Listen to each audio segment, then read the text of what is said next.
Tushda o'lgan odam bilan gaplashishning ta'biri.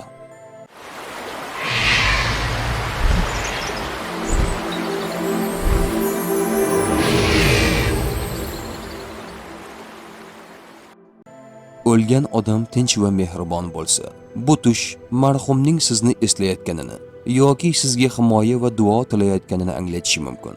Bunday tushlar ko'pincha tasalli beruvchi bo'ladi.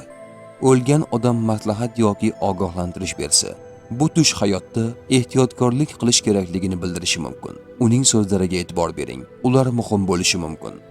O'lgan odam sizni chaqirsa yoki ergashishga undasa, bunday tush ogohlantiruvchi belgi bo'lishi mumkin.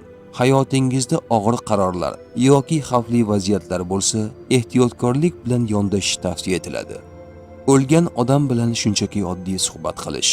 Bu tush sizning ichki sog'inch va o'tmishdagi xotiralaringiz bilan bog'liq bo'lishi mumkin. Ko'pincha inson o'tmishdagi yaqinlarni eslab, ruhiy tasalli topishga intiladi.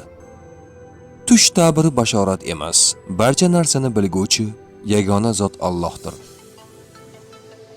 Ko'rgan tushlaringiz ta'birini bilmoqchimisiz?